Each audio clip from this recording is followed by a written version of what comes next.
Dorothy Williams adjusted her reading glasses as she stared at the emergency dispatch console, her weathered hands moving across the keyboard with the precision of someone who'd spent decades coordinating life-and-death situations. At 65, she'd been relegated to what everyone called the quiet shift at the Riverside Emergency Operations Center in Phoenix, Arizona. The younger staff whispered that dispatch was where they put the old-timers who couldn't handle the pressure of real emergency management anymore. What they didn't know was that Dorothy had once commanded disaster response operations across 3 states, coordinating rescue efforts for hurricanes, earthquakes, and floods that had saved thousands of lives. But that was before the new policies about aging out of field leadership, before she'd been gently pushed into what management called a more suitable role for someone of her experience level. Before we jump back in, tell us where you're tuning in from, and if this story touches you, make sure you're subscribed, because tomorrow I've saved something extra special for you. The morning shift at the Riverside Emergency Operations Center typically began with the same routine that Dorothy had perfected over the past 3 years. She arrived at 5:30, a full hour before her official start time, using the quiet moments to review overnight reports and prepare for the day ahead. The building hummed with the constant energy of emergency preparedness, banks of computers monitoring weather patterns, communication systems linking to fire departments and police stations across the region, and massive screens displaying real-time data about everything from traffic accidents to medical emergencies.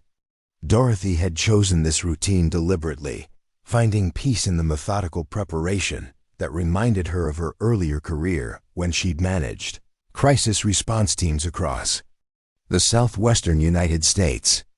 Back then, she'd been known as Commander Williams, the woman who could coordinate multi-agency responses to natural disasters with the calm efficiency of a conductor leading an orchestra. She'd managed evacuations during wildfires, coordinated rescue operations during flash floods, and supervised emergency shelters during hurricanes. Her reputation had been built on an uncanny ability to see patterns in chaos, to anticipate problems before they became catastrophic, and to make decisions under pressure that consistently saved lives.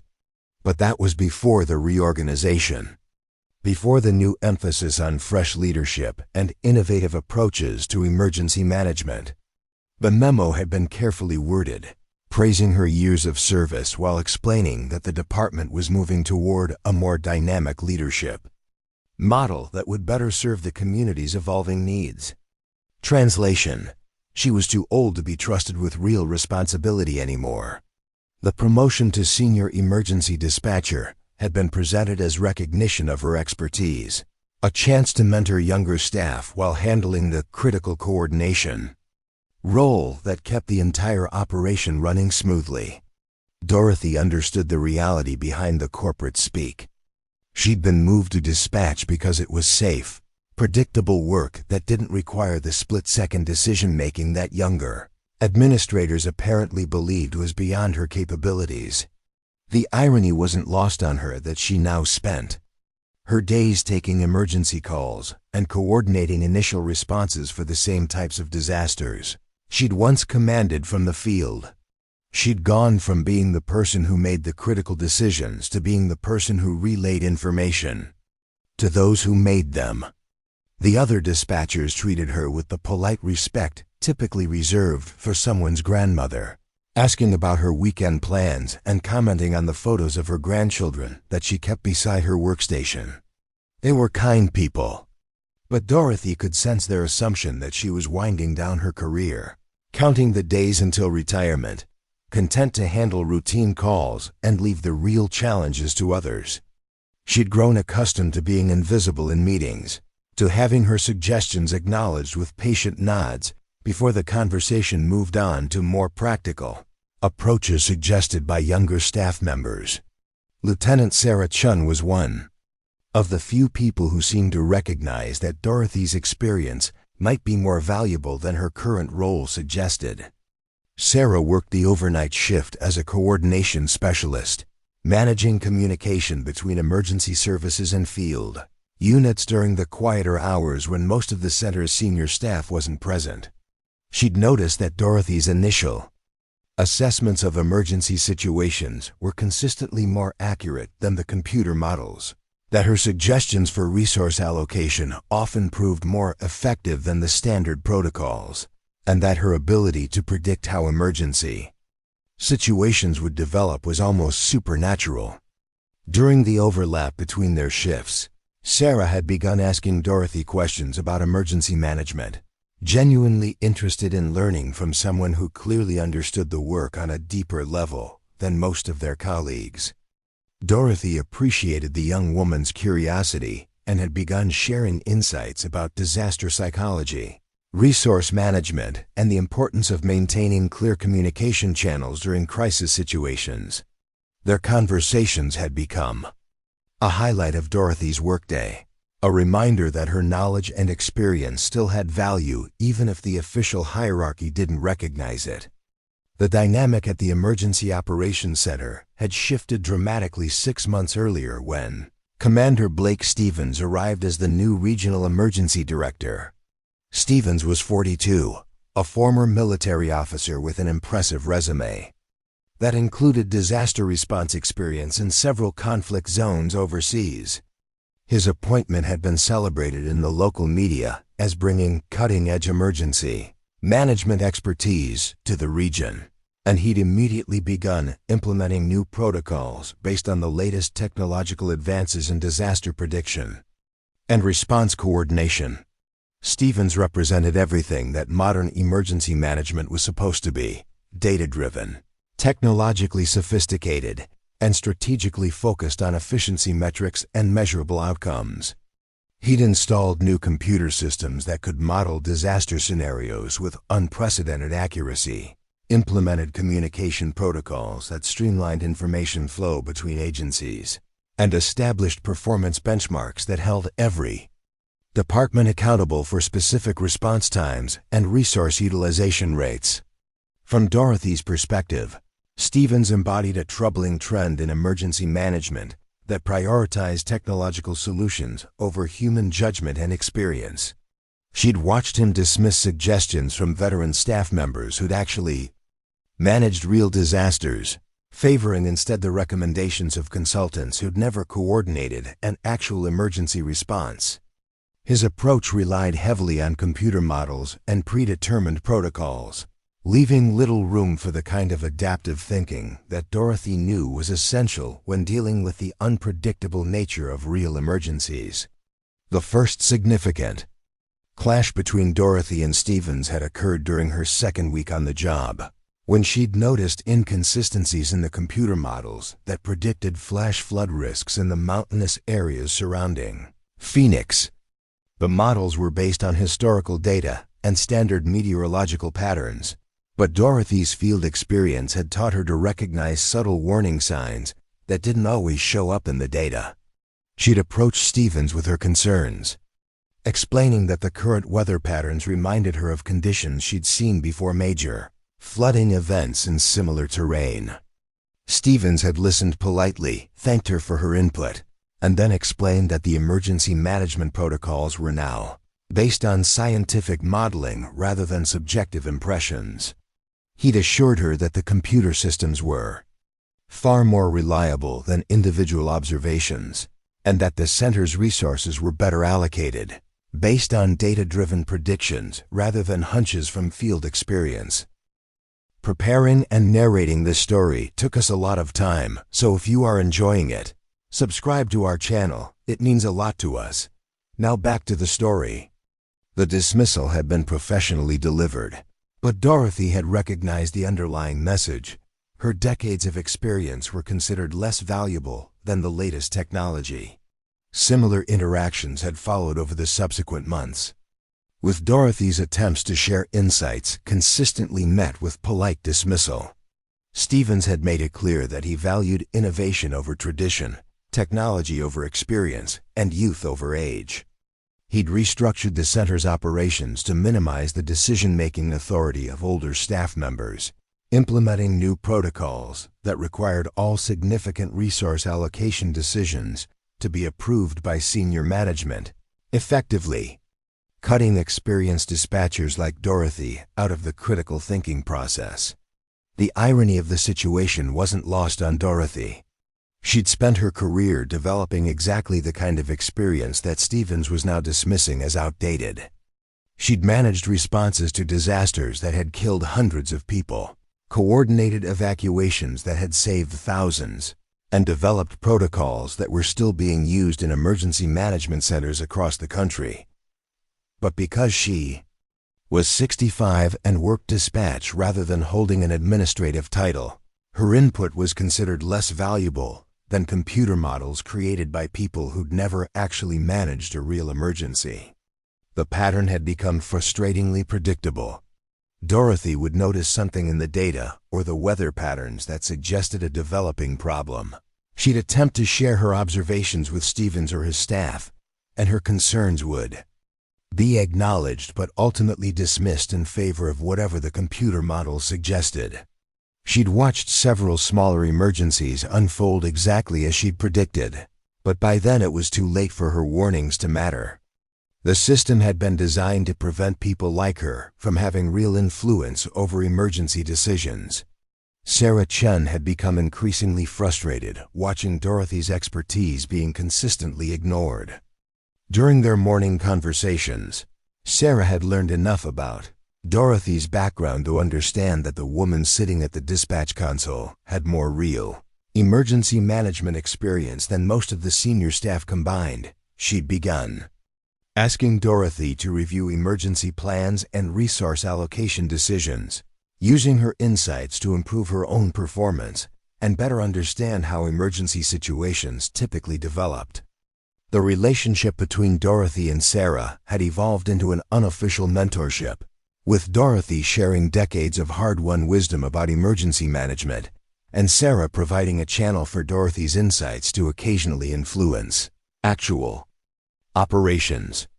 Sarah had begun incorporating Dorothy's suggestions into her own reports, crediting her with observations that consistently proved more accurate than the standard protocols. It was a small victory, but it represented one of the few ways Dorothy's experience was still being utilized in a meaningful way. The emergency management community in Phoenix had developed a reputation for being well-prepared and technologically advanced, but Dorothy worried that the focus on systems and procedures was creating blind spots that could prove dangerous when facing the kind of unpredictable situations that real emergencies always created. She'd seen too many disasters where the difference between tragedy and successful response had come down to individual judgment calls that couldn't be programmed into computer models. Emergency management, in her experience, was ultimately about understanding people, anticipating human behavior under stress, and making decisions based on incomplete information while lives hung in the balance. Stevens' approach seemed to assume that emergencies could be managed like any other administrative challenge, with the right systems and procedures producing predictable results. Dorothy knew better. She'd seen hurricanes that didn't follow predicted paths, floods that exceeded all historical models, and evacuations that succeeded or failed based on decisions that had to be made in real time without the luxury of consulting computer models.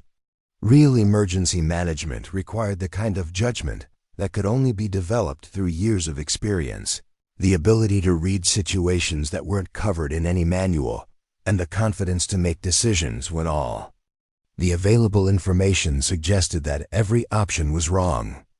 The weather patterns that had been developing over the past week reminded Dorothy of conditions she'd seen before several major disasters during her field career. The monsoon season in Arizona was always unpredictable, but the current atmospheric pressure readings and wind patterns suggested something more significant than the typical summer storms. She'd been monitoring the data carefully, noting subtle changes that didn't quite fit the standard weather models, but that reminded her of the conditions that had preceded several major flash flooding events she'd managed in similar terrain. Dorothy had attempted to share her observations with Stevens during the previous week's staff meeting, explaining that the current weather patterns were showing signs of instability that could lead to sudden, severe flooding in the mountain areas, where thousands of tourists were currently hiking and camping. Stevens had thanked her for her input, consulted his computer models, and assured the staff that the current weather predictions showed only moderate risk for flash flooding, well, within the range of normal summer weather for the region. The dismissal had been particularly frustrating because Dorothy could see the potential for disaster developing in real time, but the system was designed to prevent her from doing anything about it. She was just a dispatcher responsible for taking calls and relaying information to the people who made the actual decisions. Her job was to follow protocols, not to make judgment calls about resource allocation or emergency preparedness. The fact that she had more experience managing actual disasters than most of the senior staff was considered irrelevant to her current role. As Dorothy prepared for another day of routine dispatch work, she couldn't shake the feeling that the weather patterns were building toward something significant. The atmospheric pressure had dropped more rapidly than the models predicted.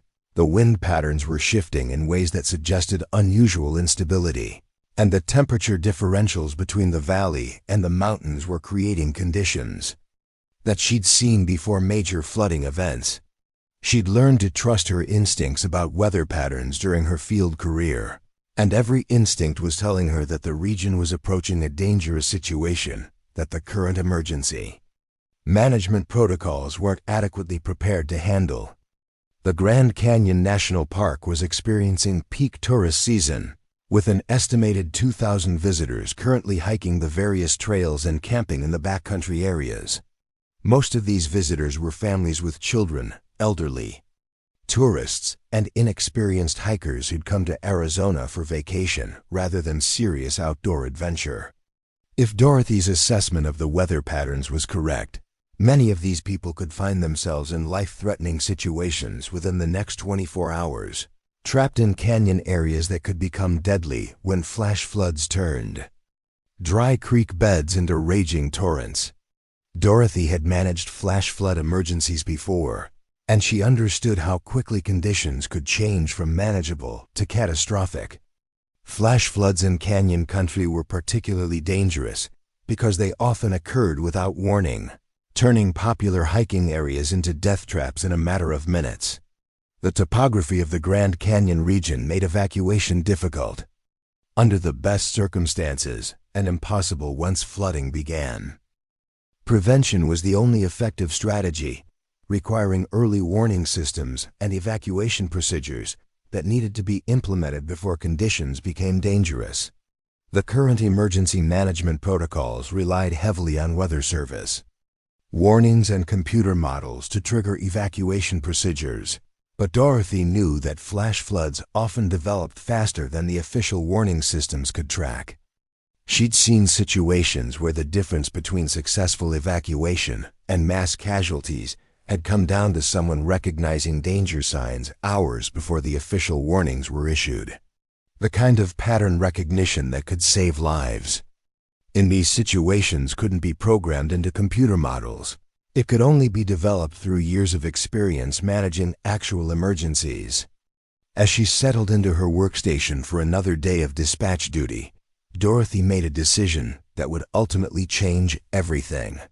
She was going to continue monitoring the weather patterns closely, document her observations carefully, and be prepared to act on her judgment regardless of what the official protocol suggested. She'd spent too many years saving lives to sit quietly while a preventable disaster developed, even if it meant risking her job or her reputation. Sometimes, experience had to speak louder than hierarchy, and Dorothy was beginning to suspect that this was going to be one of those times. The morning briefing at the Riverside Emergency Operations Center followed the same predictable pattern that had become routine since Commander Stevens took over the regional operations. Dorothy sat in the back row of the conference room, her notebook open, but knowing that her observations would likely go unrecorded in the official meeting minutes. The room was filled with department heads, coordinators, and senior staff who would spend the next hour reviewing computer-generated reports and discussing resource allocation based on algorithmic predictions rather than human judgment.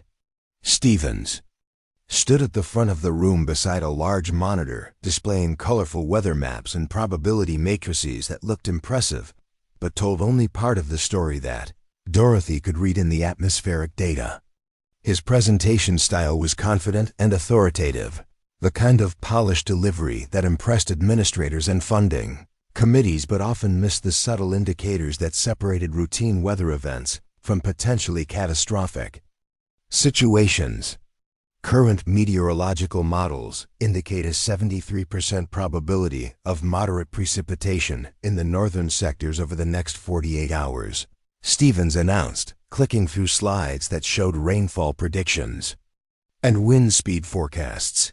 All indicators suggest standard monsoon activity well within normal parameters for this time of year. Park services report normal visitor levels with no unusual activity or concerns. Dorothy watched the weather data on the screen while listening to Stevens' assessment, noting the discrepancies between what the models predicted and what her experience told her about the developing atmospheric conditions.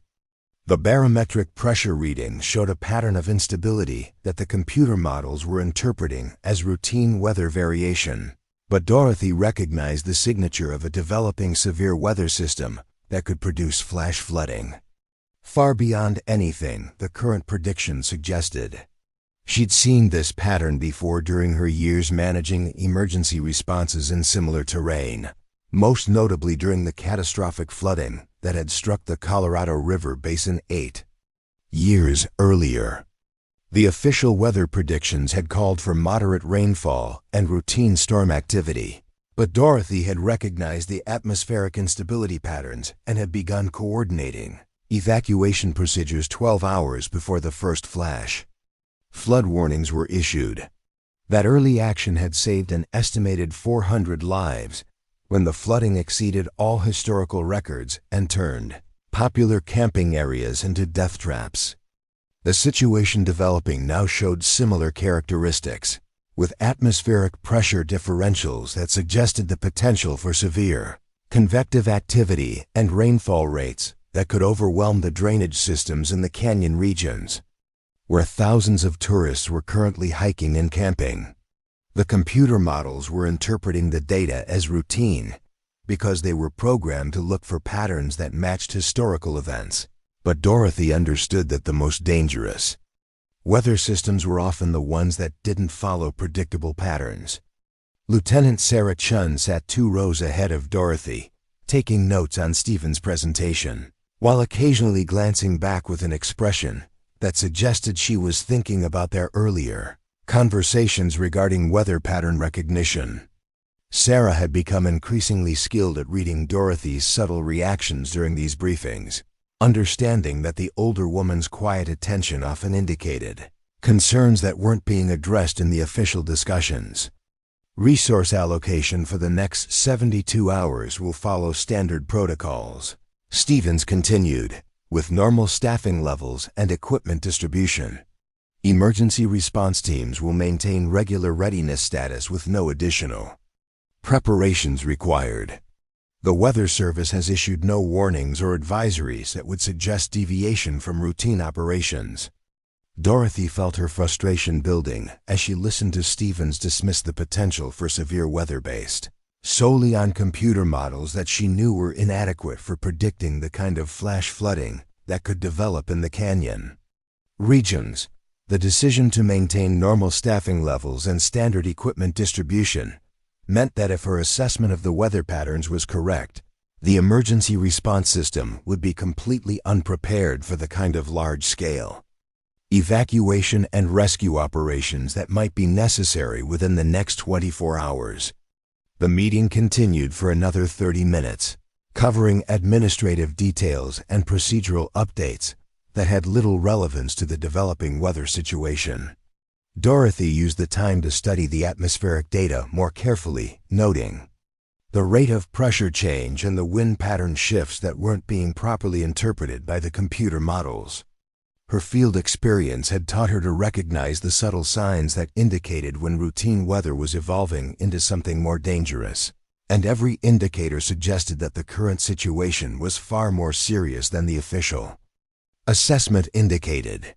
After the meeting ended, Dorothy approached Stevens as he was gathering his presentation materials, hoping to share her observations about the weather patterns in a more private setting where her concerns might receive more serious consideration. She'd learned that Stevens was more receptive to input when he wasn't performing for an audience, though his fundamental reliance on computer models over human judgment remained unchanged. "Commander Stevens," Dorothy said, keeping her voice respectful but confident, "I wanted to follow up on the weather assessment. I've been reviewing the barometric pressure data and wind patterns, and I'm seeing some indicators that suggest we might be dealing with more severe conditions than the models are predicting." Stevens looked up from his laptop with the patient expression he typically reserved for conversations with staff members who didn't understand the sophistication of the current technological systems. "Dorothy, I appreciate your attention to detail, but our meteorological analysis is based on the most advanced predictive models available. The data is quite clear about the expected weather patterns. I understand that the models show moderate activity," Dorothy replied, "but I've seen situations where the computer predictions missed the signs of severe weather development. The current pressure differentials and wind shear patterns remind me of conditions that preceded major flash flooding events. I think we should consider elevated readiness levels and possibly early warning notifications for the park areas." Stevens saved his presentation file and closed his laptop before responding, his tone becoming more formal as he shifted into what Dorothy recognized as his standard explanation for why technological solutions were superior to human judgment. "Dorothy, emergency management has evolved significantly over the past decade. We now have access to computational resources that can analyze weather patterns with unprecedented accuracy. The days of relying on intuition and guesswork are behind." U.S. The dismissal was polite, but absolute, and Dorothy recognized that Stevens had already made his decision about the weather situation based on the computer models. Her experience and observations were being categorized as intuition and guesswork, rather than professional assessment based on decades of field experience. The conversation was over before it had really begun, and Dorothy understood that pursuing the matter further would only reinforce Stevens' perception that she was an outdated employee who couldn't adapt to modern emergency management practices. As Stevens left the conference room, Dorothy remained behind to study the weather data more carefully, using her access to the emergency management systems to review atmospheric readings and precipitation forecasts from multiple sources. Picture that emerged from her analysis was increasingly concerning, with multiple indicators suggesting that the region was approaching conditions that could produce severe flash flooding within the next 18 to 24 hours. Sarah Chun appeared beside Dorothy's workstation as she was reviewing the weather data, her expression showing the kind of concern that Dorothy had come to recognize in younger staff members who were beginning to understand that the computer models weren't always adequate for predicting real-world emergency situations. "Dorothy," Sarah said quietly, "I've been looking at the same data you were reviewing, and I'm seeing some patterns that don't match what Commander Stevens presented in the briefing. The pressure readings are showing more instability than the models are accounting for." Dorothy looked up from her computer screen, grateful to have someone who was willing to consider that the official assessment might be incomplete. "What specifically are you seeing in the data?" Sarah pulled up a chair and opened her own laptop, displaying weather charts that showed the same atmospheric conditions Dorothy had been analyzing. "The rate of pressure change is accelerating faster than the models predicted, and the wind patterns are showing signs of rotation that suggest developing convective activity. It looks like we might be dealing with the kind of atmospheric instability that can produce severe thunderstorms and heavy rainfall. The conversation that followed was the kind of technical discussion that Dorothy had missed since being relegated. To dispatch work, a detailed analysis of weather patterns and atmospheric conditions that drew on both computer data and human judgment to assess the potential for severe weather development. Sarah's questions demonstrated genuine interest in learning how experience could supplement technological analysis, and Dorothy found herself sharing insights about weather pattern recognition that she developed during her years managing actual emergency responses. The computer models are designed to look for patterns that match historical events, Dorothy explained, but the most dangerous weather systems are often the ones that don't follow predictable patterns. Flash flooding in canyon regions is particularly unpredictable because the topography creates its own weather patterns that aren't always captured in the standard meteorological data. Sarah nodded thoughtfully as she studied the weather charts. So you're saying that the models might be underestimating the potential for severe weather because they're not accounting for the unique characteristics of the canyon regions? Exactly, Dorothy replied. The Grand Canyon area has topography that can amplify weather systems in ways that don't show up in standard models. I've seen situations where moderate rainfall predictions turned into catastrophic flooding because the canyon walls concentrated the water flow and created conditions that exceeded all historical records. The technical discussion continued for another hour, with Dorothy sharing specific examples of flash flooding events she'd managed and explaining how atmospheric conditions similar to the current situation had developed into major disasters. Sarah took detailed notes, clearly recognizing that she was receiving insights that weren't available in any training manual or computer model. As their conversation was concluding, Dorothy made a decision that would prove crucial in the events that followed. She was going to continue monitoring the weather situation closely, documenting her observations carefully, and preparing to act on her professional judgment, regardless of what the official protocol suggested. She'd spent too many years managing actual emergencies to ignore the warning signs she was seeing in the current atmospheric data. Sarah, Dorothy said, I want you to do something for me. Keep monitoring the weather data closely, and if you see the patterns I've described developing, I want you to contact me immediately. I don't care what time it is or what the official protocols say. Sometimes experience has to speak louder than computer models. Sarah agreed to monitor the situation, understanding that Dorothy's concerns were based on professional knowledge that deserved serious consideration, even if the official hierarchy wasn't willing to recognize it. The informal partnership between the experienced dispatcher and a younger coordinator represented the kind of collaboration that Dorothy knew was essential for effective emergency management, combining technological resources with human judgment to create a more complete picture of developing situations. The rest of the day passed with Dorothy performing her routine dispatch duties while continuing to monitor the weather patterns that were developing across the region. Her concerns were proving justified as the atmospheric conditions continued to evolve in ways that the computer models weren't predicting, with pressure differentials and wind patterns that suggested the potential for severe convective activity and heavy rainfall in the canyon regions. By late afternoon, Dorothy had documented enough atmospheric data to confirm her assessment that the region was approaching conditions that could produce flash flooding far beyond anything the current emergency management protocols were designed to handle. The weather system was developing characteristics that she'd seen before major disasters, with the kind of atmospheric instability that could turn routine thunderstorms into catastrophic flooding events within a matter of hours.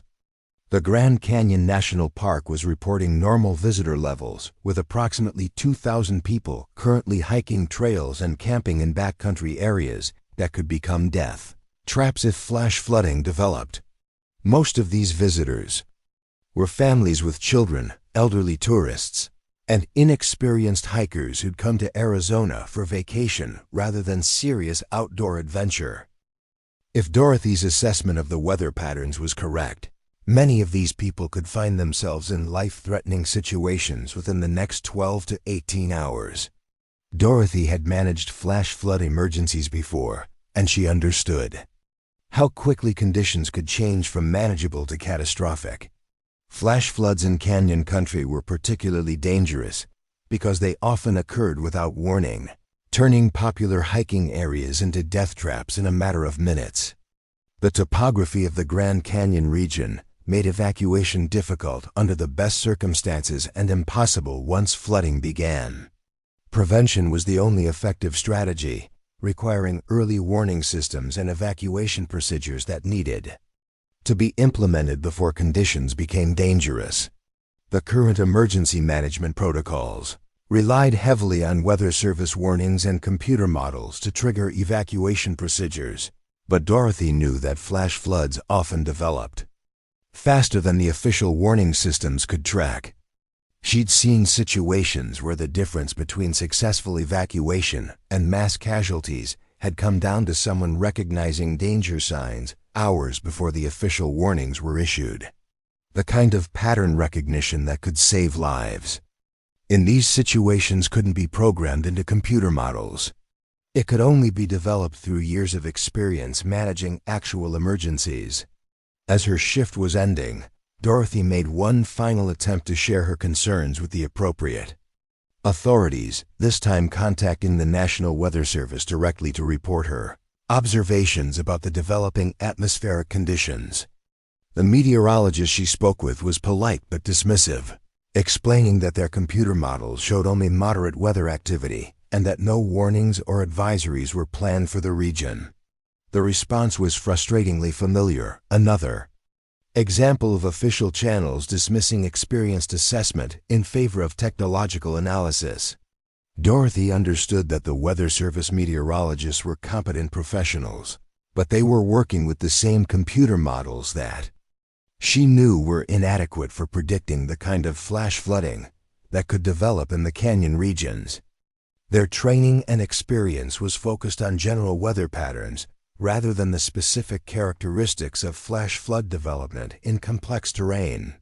Dorothy left work that evening with the uncomfortable knowledge that the region was approaching a potentially catastrophic situation that the official emergency management system was completely unprepared to handle. Her attempts to share her concerns had been consistently dismissed, and the current protocols provided no mechanism for her experience and judgment to influence the decision-making process. She was just a dispatcher responsible for taking calls and relaying information to the people who made the actual decisions. But Dorothy had not spent 30 years managing emergency responses to sit quietly while a preventable disaster developed. She'd saved too many lives and seen too many unnecessary deaths to ignore the warning signs she was seeing in the current weather patterns.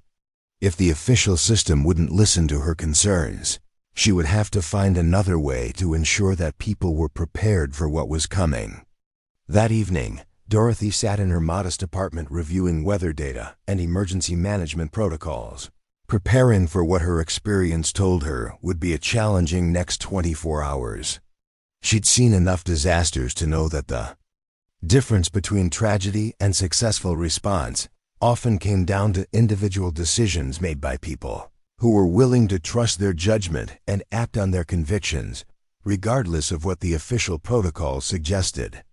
The weather patterns continued to develop throughout the night, with atmospheric pressure dropping more rapidly than the computer models predicted and wind patterns shifting in ways that suggested unusual instability.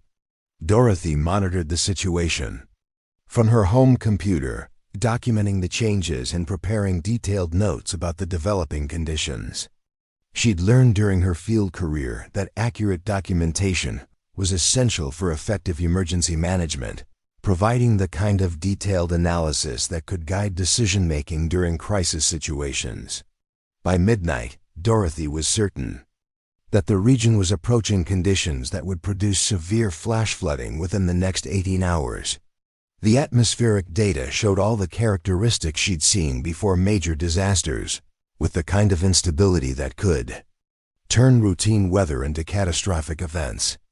The Grand Canyon region was particularly vulnerable because of its topography, with thousands of tourists currently in areas that could become death traps if flooding developed. Dorothy made a decision that would ultimately change everything.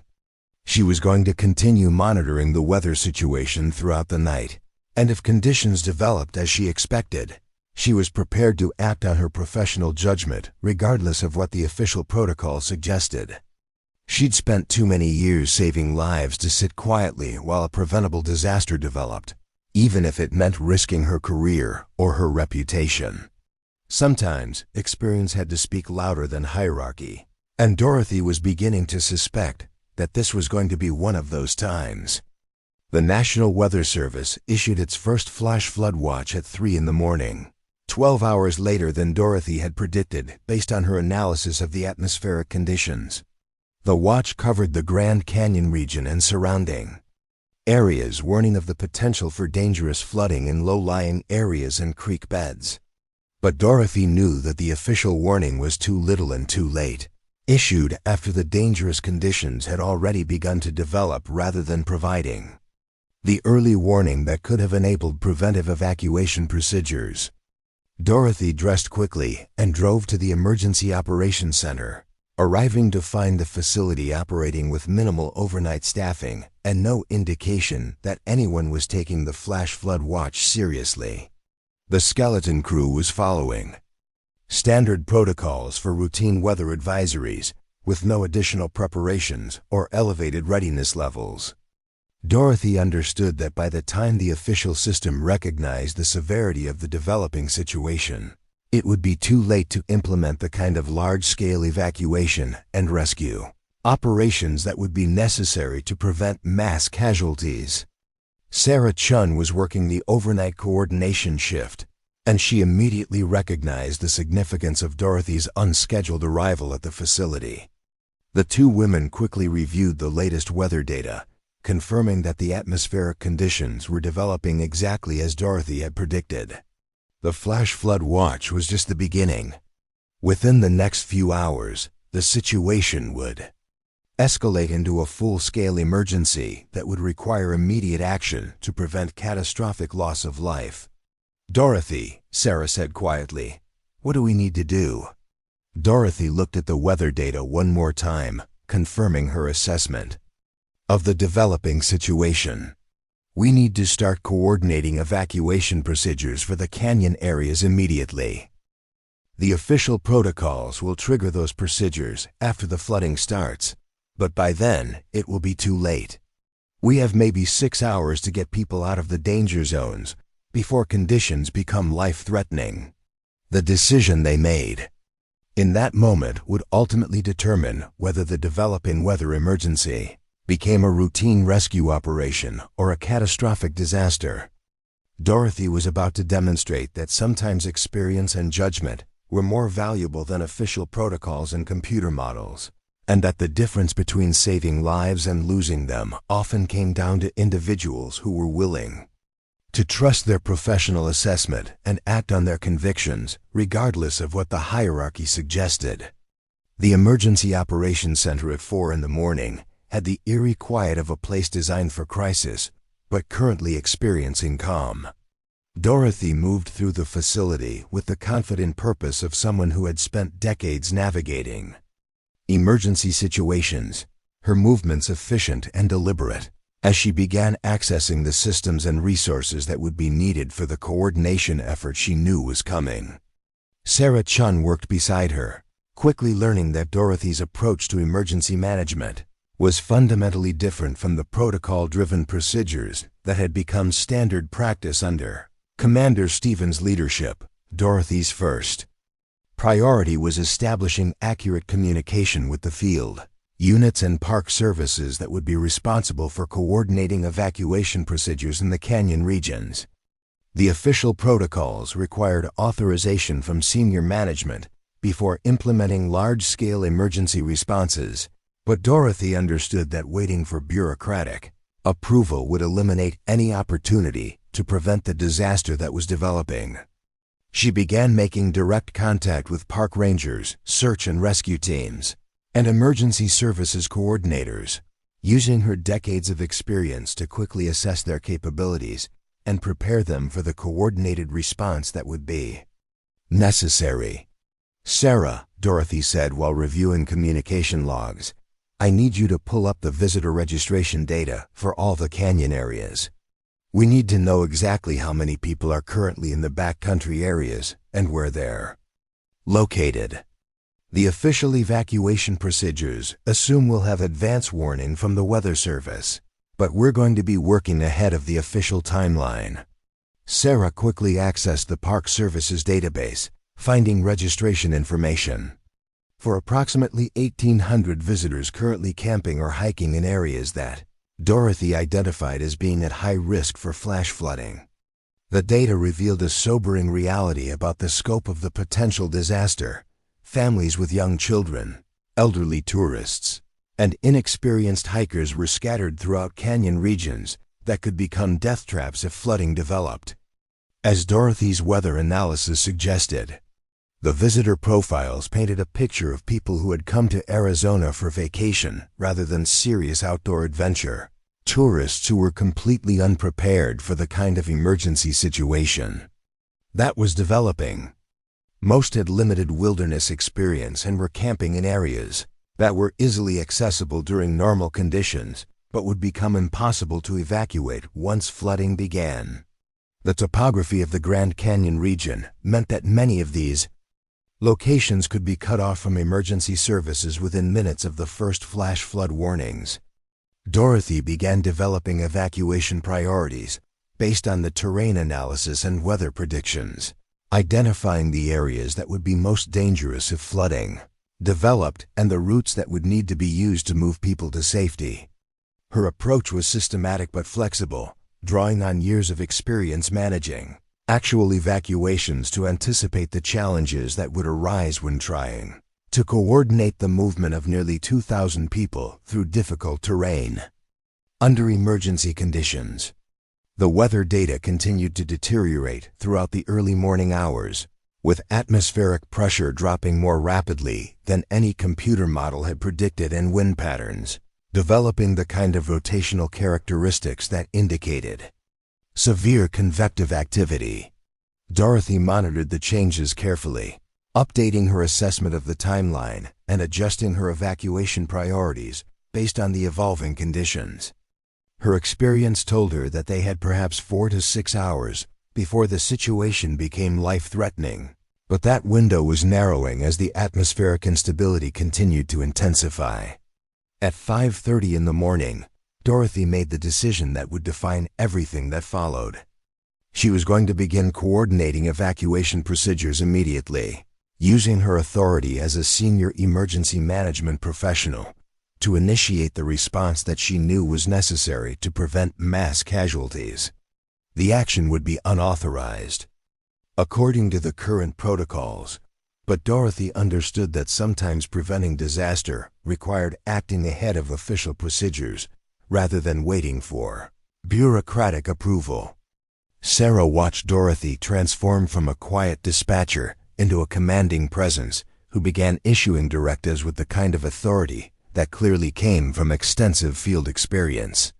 The change was remarkable, revealing the professional competence that had been hidden beneath the unassuming role she'd been assigned. Dorothy's approach to emergency coordination was smooth and efficient, drawing on decades of experience to quickly establish the communication networks and resource allocation that would be needed for successful evacuation procedures. "I need you to contact the helicopter services and search and rescue teams," Dorothy told Sarah, her voice carrying the kind of calm authority that inspired confidence even in crisis situations. "Tell them we're implementing early evacuation procedures for the canyon regions based on severe weather predictions. Don't mention that this is unauthorized. Just coordinate the response as if it's been officially approved." Sarah began making the necessary contacts, quickly discovering that Dorothy's reputation in the emergency management community was far more extensive than anyone at the operations center had realized. The helicopter pilots in search and rescue, Coordinators responded to Dorothy's name with immediate recognition and respect, treating her directives as coming from someone with unquestioned authority in emergency situations. It became clear that Dorothy's professional reputation had survived her transition to dispatch work, and that the people who actually managed emergency responses in the field still recognized her expertise. The evacuation coordination began with Dorothy personally contacting the most experienced park rangers and emergency services personnel, people who understood the terrain and the challenges of moving large numbers of people through difficult canyon regions. Her conversations were brief and focused, conveying the essential information about the developing weather situation and the need for immediate evacuation procedures without wasting time on bureaucratic explanations or protocol discussions. Dorothy's approach to emergency management was based on clear communication, efficient resource allocation, and the kind of adaptive thinking that enabled rapid response to changing conditions. She understood that successful evacuation procedures required coordination between multiple agencies and services, with each component understanding their role in the overall operation, while maintaining the flexibility to adjust their approach based on real-time developments. The first helicopter lifted off at 6:15 in the morning, beginning the evacuation of families with young children from the most vulnerable canyon locations. Dorothy coordinated the flight patterns and landing areas using her knowledge of the terrain to identify the safest routes and most efficient procedures for moving people from danger zones to secure locations. The operation was proceeding smoothly, with the kind of professional coordination that reflected years of experience managing actual emergency responses. Commander Stevens arrived at the operations center at 7 o'clock for his regular morning briefing, expecting to find the usual overnight reports and routine status updates. Instead, he discovered a full-scale emergency operation in progress, with Dorothy coordinating evacuation procedures and Sarah managing communication with field units. The scene was completely outside the standard protocols, with unauthorized emergency responses being conducted without official approval or administrative oversight.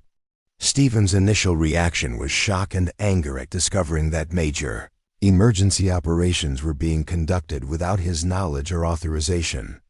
His second reaction was confusion about how Dorothy, a dispatcher who was supposed to handle routine calls, had somehow assumed command of what appeared to be a sophisticated multi-agency response operation. The transformation from quiet older employee to commanding emergency coordinator was so complete that Stevens initially didn't recognize the woman he'd been dismissing as outdated for the past 6 months. "What is happening here?"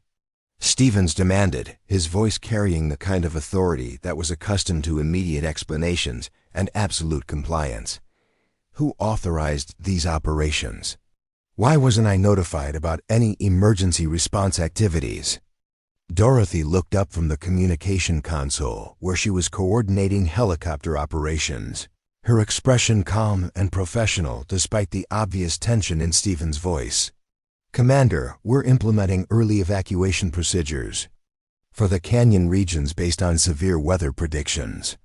The atmospheric conditions indicate high probability of flash flooding within the next 4 to 6 hours." Stevens consulted his computer tablet, reviewing the latest weather data and official forecasts. The models show only moderate weather activity with routine monsoon conditions. There are no official warnings or advisories that would justify large-scale evacuation procedures. You've exceeded your authority and violated multiple protocols. The confrontation between Dorothy and Stevens was being watched by everyone in the operations center, with staff members recognizing that they were witnessing a fundamental clash between different approaches to emergency management. Dorothy represented experience and judgment, while Stevens represented protocol and procedure. The outcome of their conflict would determine whether the developing weather emergency would be managed proactively or reactively, with potentially catastrophic consequences for the difference in timing. "Commander," Dorothy said, her voice remaining Calm and professional.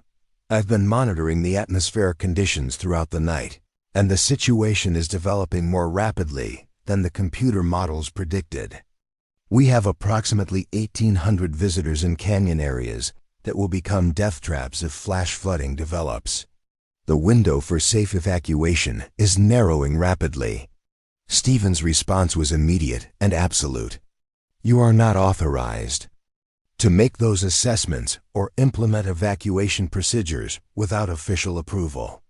Emergency management protocols exist for a reason, and they require coordination with weather service warnings and administrative authorization. You are exceeding your authority and jeopardizing the credibility of this entire operation.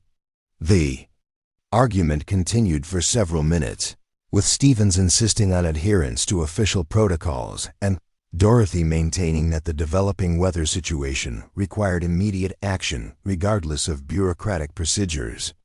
The fundamental disagreement was about whether emergency management should be proactive or reactive, whether human judgment should supplement computer models or be subordinated to them, and whether experience should be valued or dismissed in favor of technological analysis.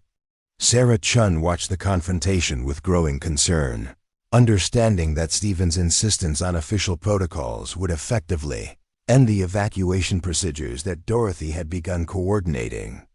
The helicopter operations would be suspended, the search and rescue teams would be recalled, and the nearly 2,000 visitors currently in the canyon regions would remain in areas that Dorothy's analysis suggested would become extremely dangerous. Within the next few hours, "Commander," Sarah interjected, "I've been monitoring the weather data throughout the night, and I believe Dorothy's assessment is accurate. The atmospheric conditions are showing signs of severe instability that could produce flash flooding. The people in the canyon areas are at significant risk if we don't continue the evacuation procedures." Stevens turned his attention to Sarah, his expression showing surprise that another staff member was supporting Dorothy's unauthorized actions. "Lieutenant Chen, your job is to coordinate routine communications, not to make weather assessments or support unauthorized operations. You are both exceeding your authority and violating established protocols." The situation reached a critical point when Stevens ordered the suspension of all evacuation activities and demanded that Dorothy immediately cease coordinating emergency response operations. The directive was clear and absolute. The unofficial evacuation procedures were to be terminated, the helicopter operations were to be suspended, and all personnel were to return to standard protocols, pending official weather service warnings and administrative approval for emergency responses. Dorothy faced a moment of decision that would determine whether she continued fighting for what she believed was necessary to prevent disaster or submitted to the authority structure that had consistently dismissed her expertise. She understood that defying Stevens' direct orders would effectively end her career in emergency management, but she also understood that following those orders would likely result in mass casualties when the flash flooding developed as her analysis predicted. Sarah Chun watched Dorothy's face as she processed Stevens' ultimatum, recognizing that the older woman was weighing decades of professional experience against the immediate consequences of challenging official authority. The decision would reveal whether Dorothy was willing to risk everything to act on her professional judgment, or whether the system of hierarchy and protocol would prevent her from using her expertise to save lives. The weather data continued to deteriorate while Dorothy and Stevens argued, with atmospheric pressure dropping to levels that indicated severe storm development and wind patterns showing the kind of instability that Dorothy knew preceded major flooding events. The window for safe evacuation was narrowing rapidly, and every minute spent debating protocols was reducing the time available for getting people out of danger zones. Dorothy made her decision with the kind of calm certainty that came from decades of experience managing life and death situations. She was going to continue coordinating the evacuation procedures regardless of Stevens' orders, using her professional judgment and reputation to maintain the emergency response that she knew was necessary to prevent catastrophic loss of life. The action would be insubordinate and potentially career-ending. But Dorothy understood that some situations required individuals to act on their convictions, regardless of the consequences. "Commander," Dorothy said, her voice carrying the kind of quiet authority that commanded attention, "I've spent 30 years managing emergency responses, and I've never seen atmospheric conditions develop this rapidly without producing severe weather events. The people in those canyon areas are going to die if we don't get them out within the next few hours. I'm not going to stop coordinating their evacuation because a computer model says the weather will be moderate." Stephen's response was immediate and furious. "You are relieved of all duties, effective immediately. Security will escort you from the facility. Your actions today will be subject to full disciplinary review and potential termination. You have violated multiple protocols and exceeded your authority in ways that jeopardize the entire emergency management operation." The confrontation had reached its inevitable conclusion, with Stevens asserting his administrative authority and Dorothy being removed from her position for refusing to abandon what she believed was a necessary emergency response. The evacuation procedures would be suspended, the helicopter operations would be terminated, and the nearly 2,000 visitors in the canyon regions would remain in areas that Dorothy's analysis suggested would become death traps within hours.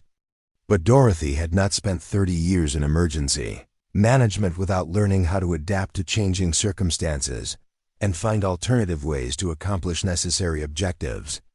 Being removed from her official position would not prevent her from continuing to coordinate the evacuation procedures, and her reputation in the emergency management community would enable her to maintain the response operation through informal channels and personal relationships. As security personnel escorted Dorothy from the operations center, she made eye contact with Sarah Chun, conveying without words that the evacuation effort would continue regardless of official opposition. The younger woman understood that Dorothy's removal from her position was not the end of the emergency response, but rather the beginning of a different kind of coordination effort that would rely on professional relationships and personal credibility, rather than official authority. The weather conditions continued to deteriorate throughout the morning, with the first severe thunderstorms developing in the mountain regions and atmospheric pressure dropping to levels that indicated the potential for catastrophic flooding. Dorothy's predictions were proving accurate, and the window for safe evacuation was narrowing rapidly. Within the next few hours, the situation would become a test of whether experience and judgment could prevent disaster despite official opposition, or whether bureaucratic protocols would prevail regardless of the consequences for human life. Dorothy Williams sat in her car in the parking lot of the Riverside Emergency Operations Center, watching the facility she'd been escorted from while coordinating what would become the most crucial emergency response of her career.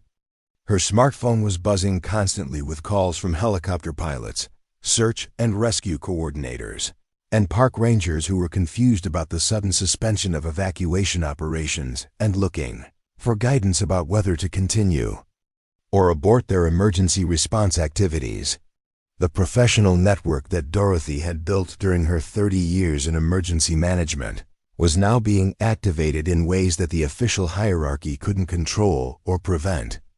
The helicopter pilots who had been coordinating with her for the past 2 hours trusted her judgment more than bureaucratic protocols, and the search and rescue teams understood that her weather assessment was based on expertise that deserved serious consideration regardless of what the computer model suggested.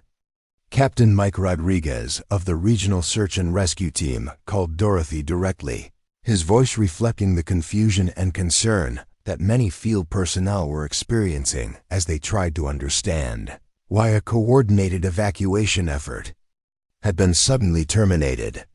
"Dorothy, we just received orders to suspend all evacuation activities and return to base. Can you explain what's happening? We've got families with young children in areas that are starting to show signs of dangerous Weather development.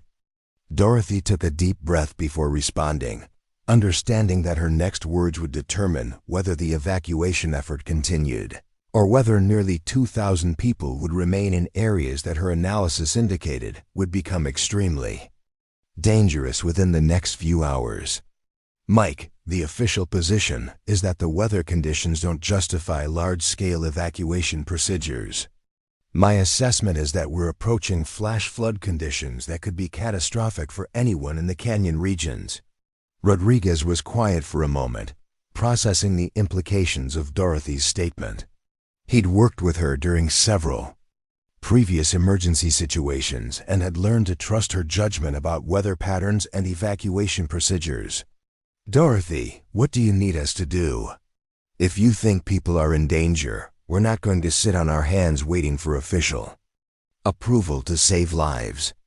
The conversation that followed established the foundation for what would become an unofficial emergency response operation, coordinated entirely through personal relationships and professional trust, rather than official authority. Dorothy began systematically contacting the key personnel who would be needed for successful evacuation procedures, using her reputation and expertise to maintain coordination despite being removed from her official position. Sarah Chun remained inside the operations center, officially continuing her routine duties while secretly maintaining communication with Dorothy and providing real-time updates about weather conditions and official response activities. The arrangement was risky for both women, but Sarah understood that Dorothy's expertise was essential for preventing the disaster that was developing, regardless of what the administrative hierarchy believed about the severity of the weather situation. Commander Stevens had taken personal control of the emergency management operation, implementing standard protocols that called for monitoring weather conditions and waiting for official warnings before implementing any emergency response procedures. His approach was methodical and bureaucratic, following established procedures that prioritized administrative approval over rapid response to changing conditions. The fundamental difference between Stevens' approach and Dorothy's was becoming increasingly apparent as the weather situation continued to deteriorate. Stevens was managing the emergency as an administrative challenge that could be solved through proper procedures and protocol adherence, while Dorothy was treating it as a dynamic situation that required immediate adaptation to changing conditions and proactive measures to prevent loss of life. Dorothy's informal coordination network was operating with remarkable efficiency, drawing on years of professional relationships and shared experience to maintain evacuation procedures despite the lack of official support. The helicopter pilots continued their operations based on their trust in Dorothy's weather assessment. The search and rescue teams maintained their deployment in the canyon regions, and the park rangers began implementing evacuation procedures for the most vulnerable areas. The first severe thunderstorms began developing in the mountain regions at 9:30 in the morning, producing exactly the kind of atmospheric conditions that Dorothy had predicted based on her analysis of the pressure differentials and wind patterns. The storms were more intense than the computer models had forecast, with rainfall rates that exceeded all historical records for the region and wind speeds that indicated severe convective activity. Dorothy monitored the storm development through multiple sources, including direct communication with field personnel, who were reporting conditions that confirmed her worst fears about the developing weather situation. The atmospheric instability was producing the kind of severe convective activity that could generate flash flooding far beyond anything the official emergency management protocols were designed to handle. At 10:15, the National Weather Service issued its first flash flood warning for the Grand Canyon region, acknowledging that severe weather was developing more rapidly than their computer models had predicted. The radio crackled with urgent voices as Dorothy coordinated the unofficial rescue operation from her position in the parking lot, her decades of experience enabling her to manage a complex multi-agency response. despite having no official authority or access to the Emergency Operations Center. The atmospheric pressure had dropped to dangerous levels, and the first reports of severe weather activity were coming in from the mountain regions where thousands of tourists remained trapped in areas that were rapidly becoming inaccessible. Captain Mike Rodriguez's voice came through Dorothy's phone with the kind of tension that indicated rapidly deteriorating conditions in the field. "Dorothy, we're seeing water levels rising faster than anything I've experienced in 15 years of search and rescue operations.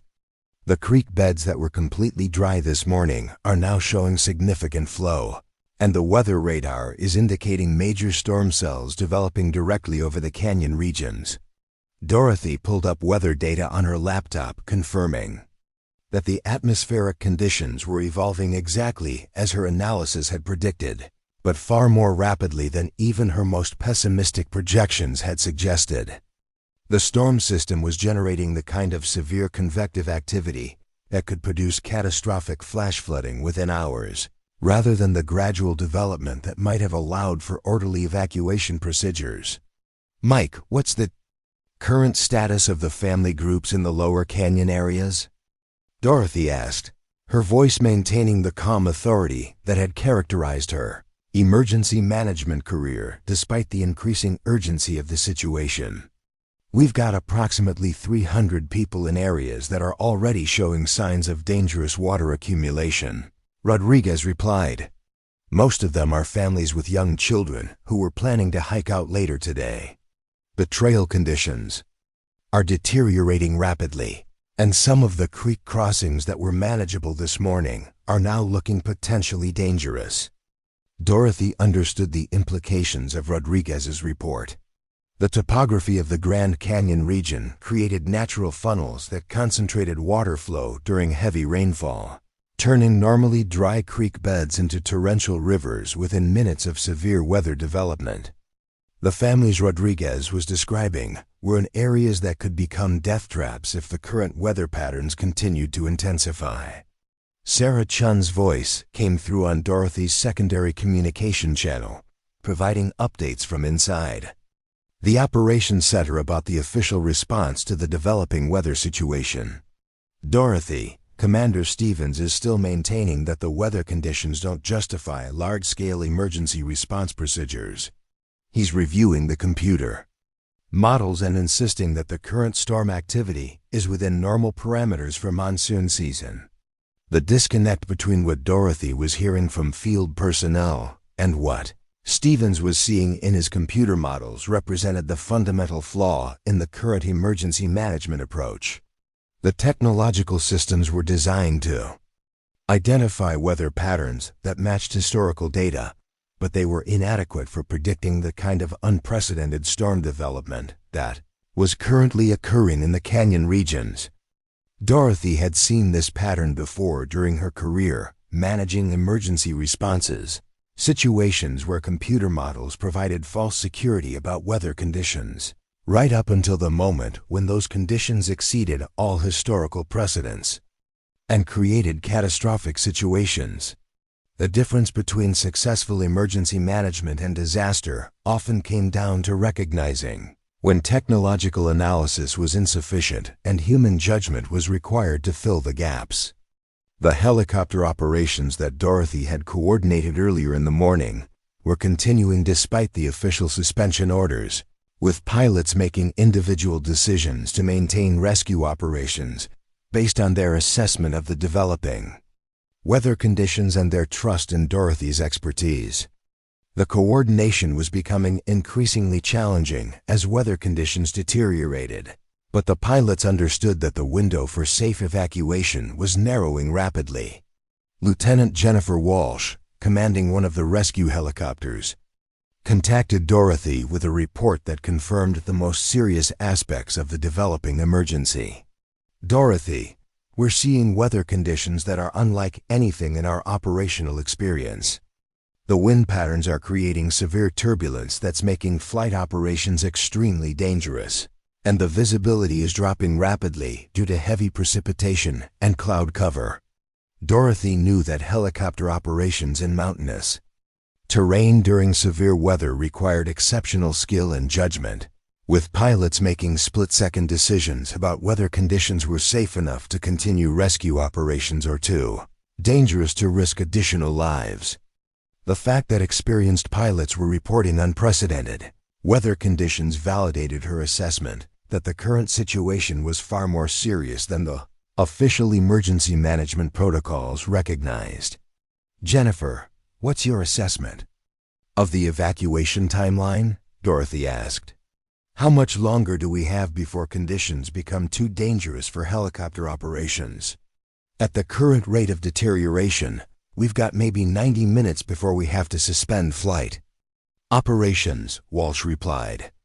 The weather is developing faster than any forecasting model predicted, and we're already operating at the edge of safe flight conditions. If we're going to evacuate the remaining families from the high-risk areas, we need to do it now. The conversation was interrupted by an emergency call from one of the park rangers, who was coordinating ground-based evacuation procedures in the canyon regions. Ranger Tom Bradley's voice carried the kind of urgency that indicated immediate danger to the people under his responsibility. Dorothy, we've got a serious situation developing in the Bright Angel Trail area. The water levels in the creek are rising rapidly, and we've got approximately 50 people, including several families with young children, who are now cut off from the main evacuation routes. The trail conditions have deteriorated to the point where ground evacuation is no longer feasible.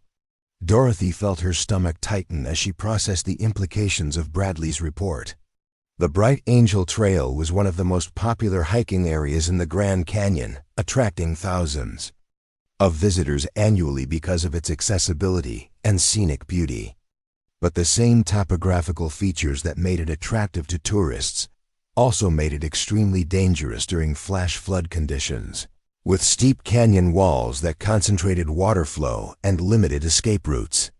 Tom, what's the current condition of the people who are cut off? Dorothy asked, already beginning to formulate rescue procedures for what was becoming a life-threatening situation. We've got mostly families with children between the ages of 5 and 12, plus several elderly. Tourists who don't have the physical capability for emergency evacuation procedures, Bradley replied. The group includes some people with medical conditions that would make helicopter evacuation challenging, and the weather conditions are making communication difficult. Dorothy understood that the situation Bradley was describing required immediate helicopter evacuation despite the deteriorating weather conditions. The alternative was leaving 50 people, including children and elderly tourists, in an area that would become a death trap if the flash flooding developed as her weather analysis predicted. The rescue would require exceptional skill and coordination, with pilots operating in weather conditions that were beyond normal safety parameters. Tom, I'm going to coordinate helicopter evacuation for your group, Dorothy said, her voice carrying the kind of calm authority that inspired confidence even in crisis situations. Prepare a landing area and get the families ready for immediate evacuation. We're going to get everyone out, but we need to move fast. The coordination that followed demonstrated the kind of emergency management that Dorothy had perfected during her field career, combining technological resources with human judgment to develop solutions for situations that weren't covered in standard protocols. She contacted Lieutenant Walsh to coordinate the helicopter evacuation, while simultaneously working with Rodriguez to position ground-based rescue teams as backup support for the operation. The weather conditions continued to deteriorate throughout the coordination process, with rainfall rates exceeding all historical records and wind patterns, creating the kind of severe turbulence that made helicopter operations extremely dangerous. Dorothy monitored the conditions carefully, making real-time assessments about whether the rescue operation could continue or whether weather conditions had become too dangerous to risk additional lives. Meanwhile, inside the Emergency Operations Center, Commander Stevens was beginning to receive reports from field personnel that contradicted the computer models he'd been relying on for his weather assessment. The National Weather Service had upgraded their flash flood watch to a warning, acknowledging that severe weather was developing more rapidly than their technological systems had predicted. Sarah Chun watched Stephen struggle with the growing disconnect between his computer models and the reports coming in from the field, understanding that the commander was facing the kind of situation that required exactly the expertise he'd been dismissing. The weather conditions were exceeding all technological predictions, and the emergency response required the kind of adaptive thinking that could only come from extensive field experience. Stephen's response to the developing crisis revealed the limitations of an emergency management approach that relied entirely on technological analysis rather than human judgment. As the weather conditions exceeded the parameters of his computer models, he found himself without the tools or experience necessary to coordinate an effective response to the unprecedented situation that was developing. The first flash flood warning was issued at 11:30 in the morning, nearly 24 hours after Dorothy had begun expressing concerns about the developing weather conditions.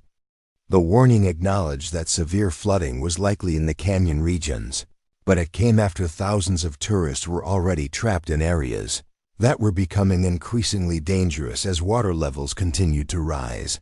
Dorothy's informal coordination network had been operating ahead of the official emergency management system throughout the crisis, demonstrating the value of experience and proactive response over bureaucratic protocols and reactive procedures. The helicopter evacuations were proceeding despite official opposition. The search and rescue teams were positioned in areas where they would be needed most, and the park rangers were implementing evacuation procedures that had been developed through years of field experience rather than computer modeling. The rescue of the 50 people trapped in the Bright Angel Trail area required exceptional skill and coordination, with Lieutenant Walsh piloting her helicopter through weather conditions that were beyond normal safety parameters. The operation was complicated by the presence of young children and elderly tourists who required special handling during the evacuation process. But Dorothy's coordination enabled the rescue to proceed efficiently despite the challenging conditions. "Dorothy, we've successfully evacuated 37 people from the Bright Angel Trail area," Walsh reported during a brief break in the weather that allowed for safer flight operations. "We've got 30 more people to evacuate, but the weather conditions are getting worse and we're approaching the limits of safe flight operations." Dorothy understood that the remaining evacuations would require exceptional judgment about whether the risk to rescue personnel was justified by the danger to the people who remained trapped. The weather conditions were continuing to deteriorate, and the window for safe helicopter operations was narrowing rapidly.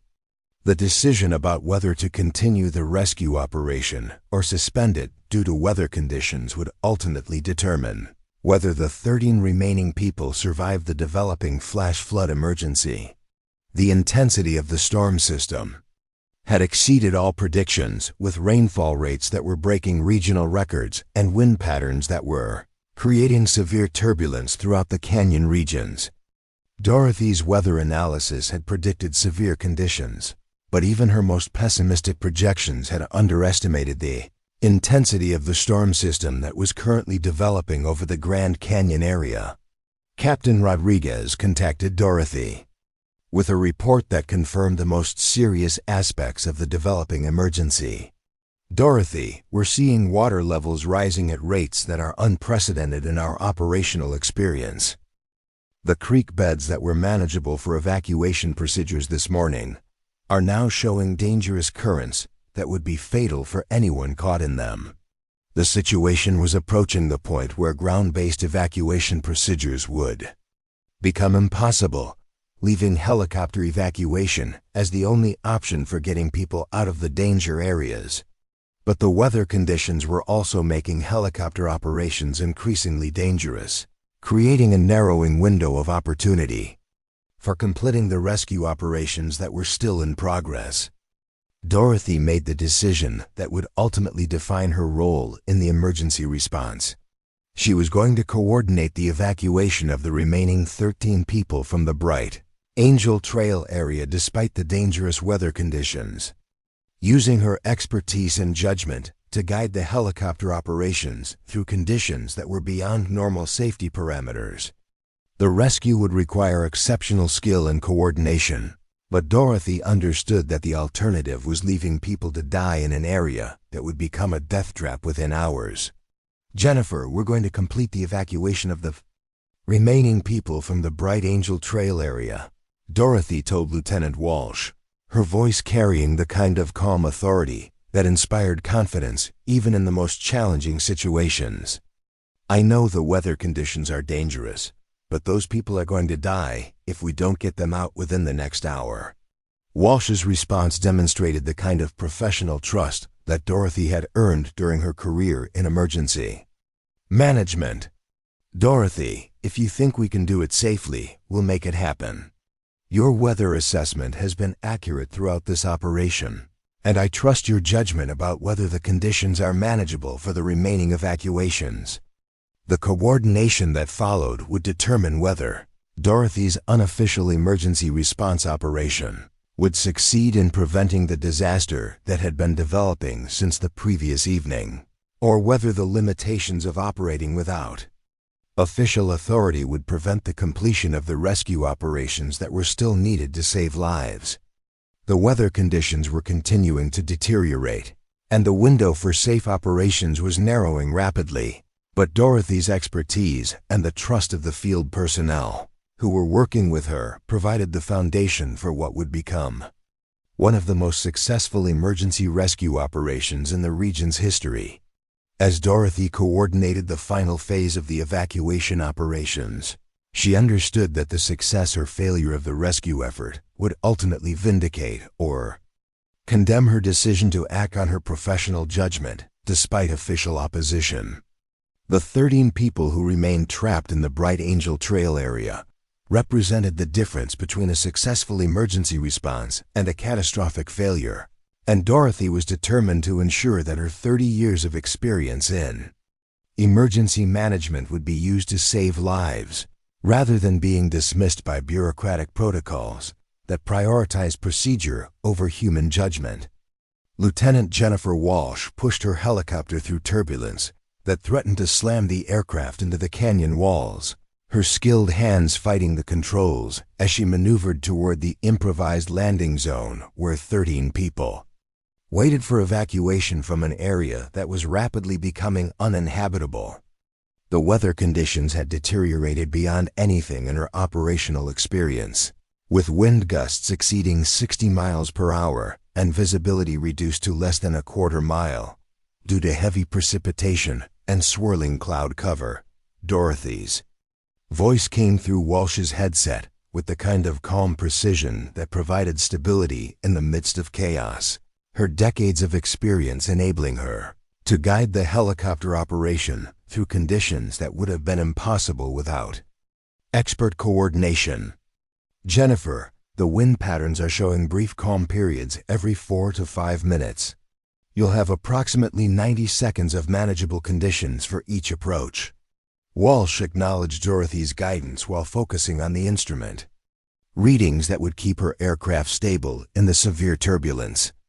The helicopter was being pushed beyond its normal operational parameters, but the alternative was leaving 13 people to face flood conditions that would be fatal for anyone caught in the canyon when the water levels peaked. The rescue required exceptional skill and judgment, with split-second decisions determining whether the operation would succeed or result in additional casualties. The group of 13 people waiting for evacuation included 2 families with young children, 3 elderly tourists, and several hikers who had become separated from larger groups during the rapidly deteriorating weather conditions. Park Ranger Tom Bradley was coordinating the ground operations, preparing people for helicopter evacuation while monitoring the rising water levels that were making the trail area increasingly dangerous. "Dorothy, the water levels are rising faster than we anticipated," Bradley reported through his radio, his voice carrying the tension of someone watching a life-threatening situation develop in real time. The creek that was ankle-deep this morning is now showing dangerous currents, and we're seeing debris flow that indicates major flooding is occurring upstream. Dorothy understood the implications of Bradley's report. The debris flow he was describing meant that the flash flooding was already occurring in the upper canyon regions, and the water was moving downstream toward the areas where people were still trapped. The timeline for safe evacuation was compressed even further, with perhaps 30 to 40 minutes before the water levels would make helicopter operations impossible and ground evacuation fatal. The first helicopter evacuation attempt was complicated by wind conditions that made stable hovering nearly impossible, with gusts that pushed the aircraft dangerously close to the canyon walls, despite Walsh's exceptional piloting skills. The landing zone that Bradley had prepared was marginal under the best conditions, and the current weather made it extremely hazardous for helicopter operations. "Jennifer, abort the first approach," Dorothy instructed, her voice maintaining the calm authority that enabled clear decision-making under pressure. "Wait for the next wind lull and approach from the eastern vector. The canyon walls will provide some protection from the crosswinds." Walsh pulled the helicopter away from the landing zone and repositioned for another approach, using Dorothy's guidance to find the optimal flight path through the turbulent conditions. The coordination between Dorothy's weather assessment and Walsh's piloting skills demonstrated the kind of professional partnership that was essential for successful emergency operations under challenging conditions. The second approach was more successful, with Walsh managing to establish a stable hover position long enough for 4 of the trapped people to be evacuated. The operation was complicated by the presence of a young child who was terrified by the noise and turbulence of the helicopter, requiring additional time and care from the rescue personnel to complete the evacuation safely. "Dorothy, we've successfully evacuated 4 people," Walsh reported as she pulled away from the landing zone. "The weather conditions are getting worse, and the next approach is going to be even more challenging. The wind patterns are becoming more unpredictable, and the visibility is continuing to decrease." Dorothy monitored the weather data while coordinating the continued evacuation operations, noting that the storm system was intensifying faster than even her most pessimistic projections had suggested. The atmospheric pressure had dropped to levels that indicated severe convective activity, and the radar showed storm cells that were producing rainfall rates exceeding all historical records for the region. The situation was approaching the point where continued helicopter operations would become suicidal rather than heroic. But Dorothy understood that the 9 people who remained trapped in the Bright Angel Trail area would certainly die if the evacuation was suspended. The decision about whether to continue the rescue operation required weighing the risk to rescue personnel against the certainty of death for the people who would be left behind. Captain Rodriguez contacted Dorothy with additional information about the developing flood conditions that confirmed the urgency of completing the evacuation operations. "Dorothy, we're receiving reports of major flooding in the Upper Canyon regions. The water levels are rising at rates that exceed all our emergency planning assumptions. Anyone who remains in the lower canyon areas after the next hour is going to be in mortal danger." The confirmation of major flooding in the upper canyon regions meant that the water was moving downstream toward the areas where people were still trapped, creating a race against time to complete the evacuation operations before the flood waters reached dangerous levels. Dorothy understood that the window for safe operations was measured in minutes rather than hours, and that every decision about continuing or suspending the rescue operations would determine whether people lived or died. Walsh's third approach to the landing zone was the most challenging yet, with weather conditions that pushed both pilot and aircraft to their operational limits. The helicopter was being buffeted by wind gusts that exceeded safe operational parameters, and the visibility was reduced to the point where instrument flight was necessary, even during daylight hours. "Dorothy, I'm having difficulty maintaining stable hover due to the wind conditions," Walsh reported, her voice showing the strain of operating in weather that was beyond normal safety limits. "The next evacuation is going to require exceptional precision, and I'm not sure we can continue operations much longer without risking the aircraft and crew." Dorothy understood that Walsh was approaching the point where professional judgment would require suspending the rescue operations due to weather conditions that had become too dangerous for continued flight operations. The decision about whether to attempt additional evacuations or suspend operations would ultimately determine whether the 5 people who remained trapped would survive the developing flood emergency. The atmospheric conditions continued to deteriorate throughout the afternoon, with the storm system producing weather that exceeded all regional records and created conditions that were unprecedented in the operational experience of the rescue personnel. Dorothy's weather analysis had predicted severe conditions, but the intensity of the storm system was surpassing even her most pessimistic projections. Inside the Emergency Operations Center, Commander Stevens was finally beginning to understand the magnitude of the disaster that was developing despite his computer models and bureaucratic protocols.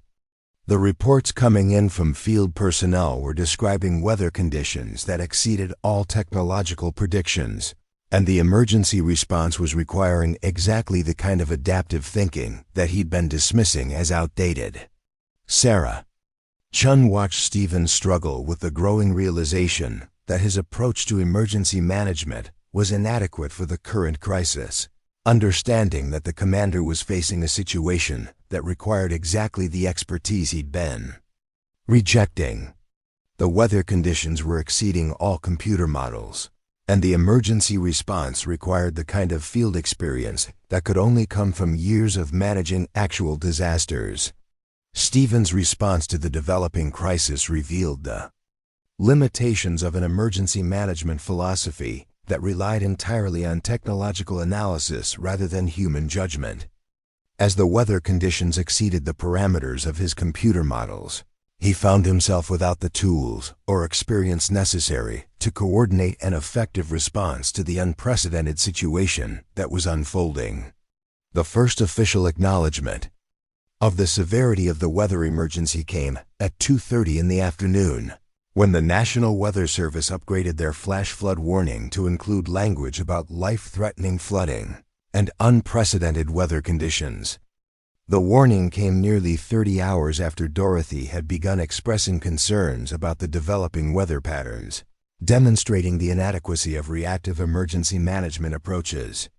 Dorothy's unofficial coordination network had been operating ahead of the official emergency management system throughout the crisis, successfully evacuating over 400 people from areas that were now experiencing dangerous flooding conditions. The helicopter operations had continued despite official opposition. The search and rescue teams had been positioned where they were needed most, and the park rangers had implemented evacuation procedures that had saved hundreds of lives. The evacuation of the remaining 5 people from the Bright Angel Trail area would require Walsh to operate her helicopter in weather conditions that were beyond all safety parameters, with wind gusts that could slam the aircraft into canyon walls and visibility that made instrument flight necessary even during daylight hours. The rescue would require exceptional skill and judgment, with split-second decisions determining whether the operation would succeed or result in additional casualties. "Jennifer, we're going to complete this evacuation," Dorothy told Walsh, her voice carrying the kind of calm authority that inspired confidence even in the most challenging situations. "I know the weather conditions are dangerous, but those people are going to die if we don't get them out within the next 30 minutes. Walsh's response demonstrated the kind of professional trust that Dorothy had earned during her career in emergency management. "Dorothy, if you think we can do it safely, we'll make it happen. Your weather assessment has been accurate throughout this operation, and I trust your judgment about whether the conditions are manageable for the remaining evacuations." The coordination that followed would determine whether Dorothy's unofficial emergency response operation would succeed in preventing the disaster that had been developing since the previous evening, or whether the limitations of operating without official authority would prevent the completion of the rescue operations that were still needed to save lives.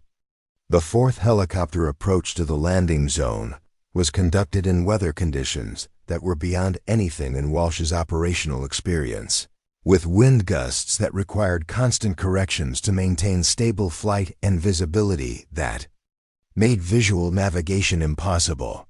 The helicopter was being pushed to its operational limits, but the alternative was leaving 5 people to face flood conditions that would be fatal for anyone caught in the canyon when the water levels peaked. "Dorothy, I'm establishing hover position for the evacuation," Walsh reported, her voice showing the strain of operating in conditions that were testing every aspect of her piloting skills. "The wind conditions are severe, but I think we can maintain stability long enough to evacuate the remaining people." The evacuation of the final 5 people from the Bright Angel Trail area required exceptional coordination between Dorothy's weather assessment, Walsh's piloting skills, and Bradley's ground operations.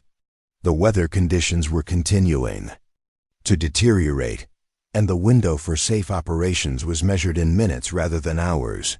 But the professional expertise of the rescue team enabled the successful completion of the evacuation operations. As Walsh pulled away from the landing zone with the final group of evacuees, Dorothy understood that the unofficial emergency response operation had succeeded in preventing what would have been a catastrophic disaster. The weather conditions had exceeded all official predictions, and the emergency response had required exactly the kind of expertise and judgment that the current bureaucratic system had been designed to prevent from influencing critical decisions. The success of the evacuation operations would ultimately vindicate Dorothy's decision to act on her professional judgment despite official opposition, demonstrating that experience and adaptive thinking were essential components of effective emergency management that couldn't be replaced by computer models and bureaucratic protocols. The rescue had required exceptional skill and coordination, but Dorothy's expertise and the trust of the field personnel who worked with her had enabled the successful completion of operations that saved hundreds of lives. The weather emergency was far from over, but Dorothy's coordination had succeeded in evacuating nearly 2,000 people from areas that were now experiencing the kind of catastrophic flooding that would have been fatal for anyone caught in the canyon regions. The unofficial emergency response had operated more effectively than the official system, demonstrating the value of experience and proactive thinking over bureaucratic procedures and reactive protocols. The flash flood that struck the Grand Canyon region at 3:45 that afternoon exceeded every historical record and validated Dorothy's weather analysis with devastating precision. The water levels rose at rates that surpassed all emergency planning assumptions, turning popular hiking trails into torrential rivers and transforming scenic camping areas into death traps within minutes of the flooding's arrival. The canyon walls that had provided scenic beauty for thousands of tourists became funnels that concentrated the water flow into destructive forces that swept away everything in their path. Dorothy monitored the developing disaster from her position, coordinating the emergency response, receiving reports from field personnel that confirmed the catastrophic nature of the flooding while simultaneously documenting the success of the evacuation operations she had coordinated throughout the day. The areas where nearly 2,000 people had been hiking and camping just hours earlier were now experiencing water levels that would have been fatal for anyone caught in the canyon regions when the flooding reached its peak intensity. Captain Rodriguez contacted Dorothy with a report that provided stark confirmation of what would have happened if the evacuation operations had not been completed before the flooding began. "Dorothy, we're seeing water levels in the lower canyon areas that are unprecedented in our operational experience," The creek beds that were ankle-deep this morning are now showing currents that would be fatal for anyone caught in them. The debris flow includes boulders the size of automobiles. The magnitude of the disaster that had been prevented was becoming clear as field personnel reported conditions that exceeded all previous flooding events in the region's recorded history. The areas where families had been camping and hiking were now experiencing water levels that rose 15 to 20 feet above normal, with currents that would have been impossible to survive and debris flows that would have been fatal for anyone caught in their path. Lieutenant Walsh landed her helicopter at the emergency staging area with the final group of evacuees, completing the rescue operations that had successfully removed nearly 2,000 people from areas that were now experiencing catastrophic flooding. The helicopter was showing signs of the stress from operating in weather conditions that were beyond normal safety parameters, but the aircraft and crew had performed flawlessly throughout the challenging rescue operations. "Dorothy, we've completed the evacuation of all personnel from the high-risk areas," Walsh reported, her voice showing the exhaustion and relief that came from successfully completing operations under extremely challenging conditions. The weather conditions exceeded anything in our operational experience, but your coordination enabled us to complete the rescue operation safely. The success of the evacuation operations was being confirmed by reports from throughout the canyon region, with park rangers and emergency personnel documenting that the areas where people had been trapped just hours earlier were now experiencing flood conditions that would have been fatal for anyone caught in them. The informal emergency response that Dorothy had coordinated had succeeded in preventing what would have been one of the most catastrophic disasters in the region's history.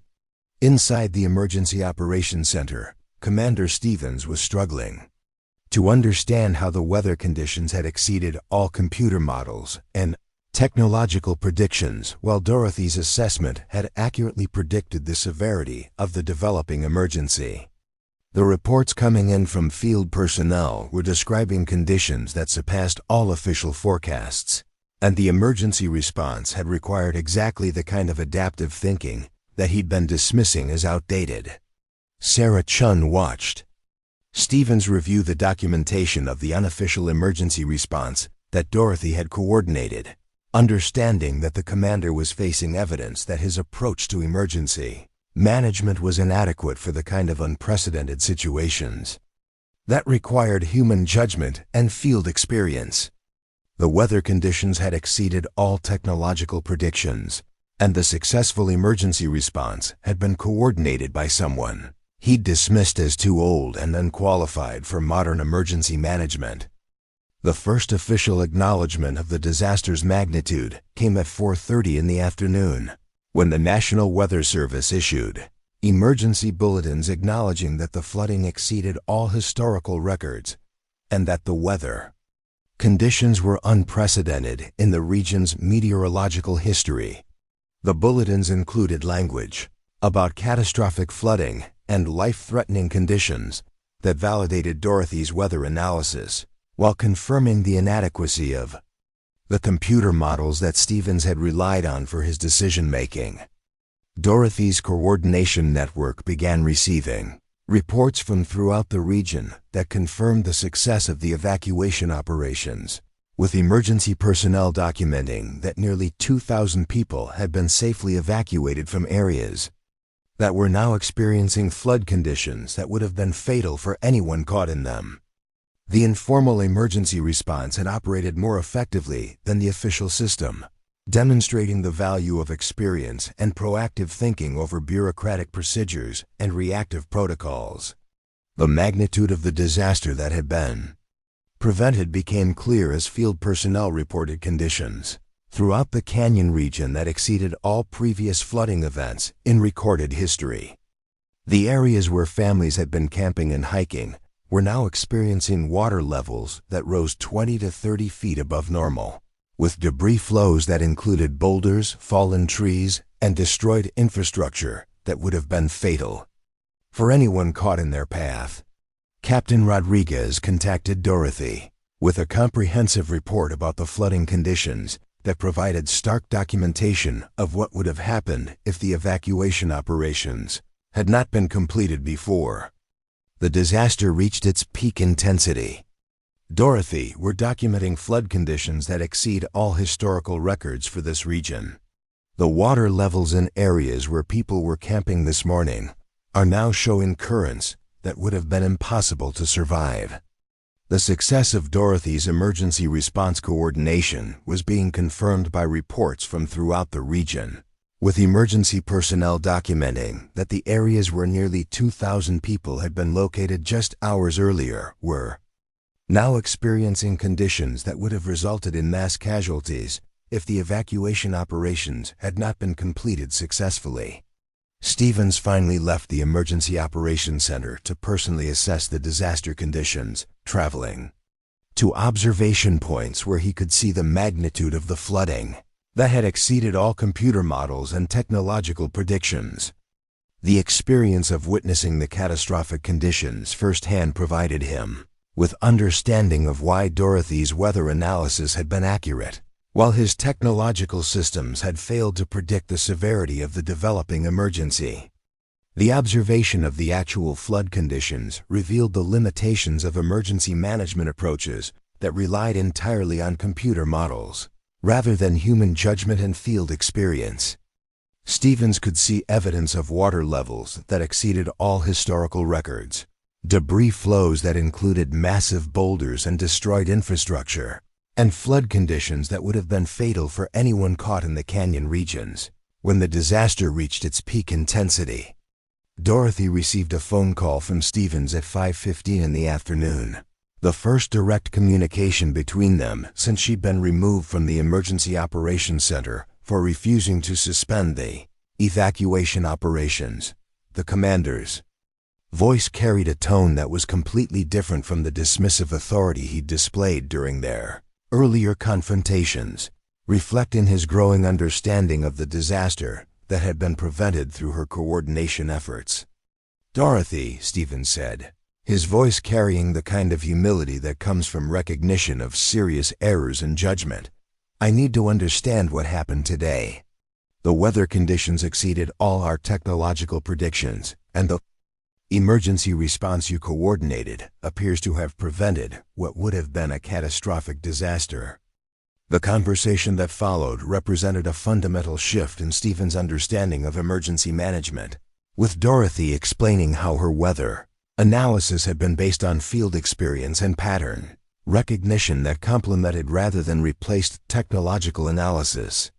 The atmospheric conditions had developed in ways that exceeded computer models, but they had followed patterns that were recognizable to someone with extensive experience managing actual weather emergencies. "Commander," Dorothy replied, "the computer models are valuable tools, but they're not adequate for predicting unprecedented weather conditions. Emergency management requires human judgment and field experience, especially when dealing with situations that exceed historical parameters. The weather patterns we saw today followed signatures that I recognized from previous disasters, but they weren't captured in the technological systems." Stevens listened to Dorothy's explanation with growing recognition of the expertise he'd been dismissing, understanding that her weather analysis had been based on professional knowledge that was essential for effective emergency management. The success of the evacuation operations demonstrated that experience and adaptive thinking were crucial components of emergency response that couldn't be replaced by computer models and bureaucratic protocols. The conversation continued for over an hour, with Stevens asking detailed questions about Dorothy's approach to weather analysis and emergency coordination. The discussion revealed the depth of expertise that had been hidden beneath her unassuming role as a dispatcher, demonstrating that her 30 years of field experience had provided her with insights that were essential for managing the kind of unprecedented situations that exceeded technological predictions. "Dorothy," Stevens said finally, "I made serious errors in judgment that could have resulted in catastrophic loss of life. Your weather analysis was accurate, your emergency coordination was effective, and your decision to continue the evacuation. Operations despite my orders prevented what would have been one of the worst disasters in this region's history. The acknowledgement represented a complete reversal of Stephen's earlier position, with the commander recognizing that Dorothy's expertise was essential for effective emergency management and that his dismissal of her experience had been based on fundamental misunderstanding of what was required for successful disaster response. The conversation concluded with Stevens requesting that Dorothy return to the Emergency Operations Center to help coordinate the ongoing response to the flood emergency. Dorothy's return to the Emergency Operations Center was met with recognition from the staff members who had witnessed her removal just hours earlier, understanding that her expertise had been vindicated by the success of the evacuation operations and the accuracy of her weather analysis. The informal emergency response she had coordinated had prevented what would have been a catastrophic disaster, demonstrating the value of experience and proactive thinking over bureaucratic procedures and reactive protocols. The final documentation of the emergency response revealed that Dorothy's coordination had successfully evacuated 1,847 people from areas that experienced catastrophic flooding within hours of the evacuation operations. The weather conditions had exceeded all historical records and computer model predictions, but Dorothy's analysis had accurately predicted the severity of the developing emergency and enabled the implementation of evacuation procedures that prevented mass casualties. The flood emergency continued for several days, with Dorothy coordinating the official response alongside Stevens in a partnership that combined technological resources with human judgment and field experience. The collaboration demonstrated the effectiveness of emergency management approaches that integrated computer models with professional expertise, creating more comprehensive assessment capabilities than either approach could provide independently. 6 months later, Dorothy Williams was appointed as Regional Emergency Management Director, replacing Stevens, who had requested transfer to a position where his administrative skills could be better utilized in supporting rather than leading emergency response operations. The appointment represented recognition of Dorothy's expertise and the value of experience in emergency management, with her 30 years of field experience finally being acknowledged as essential for effective disaster response. Dorothy's first initiative as Regional Emergency Management Director was implementing training programs that combined technological analysis with human judgment and field experience, ensuring that future emergency responses would benefit from both computer models and professional expertise. The programs emphasized the importance of recognizing when unprecedented situations exceeded technological predictions and required adaptive thinking based on field experience. The Grand Canyon flood emergency became a case study in emergency management programs throughout the country, demonstrating the importance of integrating experience with technology and the value of proactive response over reactive procedures. Dorothy's coordination of the evacuation operations was recognized as preventing what would have been one of the most catastrophic disasters in the region's history, with nearly 2,000 lives saved through the application of professional expertise and adaptive thinking.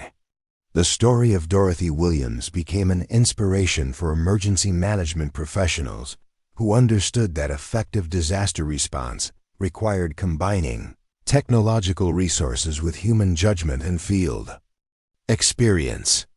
Her willingness to act on her professional convictions, despite official opposition, had prevented a catastrophic disaster and demonstrated that sometimes the most valuable expertise comes from people who have spent decades learning to read the signs that computers cannot detect. The lesson of Dorothy's experience was that age and experience should be valued rather than dismissed in emergency management, and that the most effective responses to unprecedented situations often come from people who have spent years developing the judgment and expertise that enable them to recognize patterns that exceed technological predictions. Her story became a reminder that in emergency management, as in many other fields, Wisdom and experience are irreplaceable assets that should be treasured rather than discarded. Up next, you've got two more standout stories right on your screen. If this one hit the mark, you won't want to pass these up. Just click and check them out.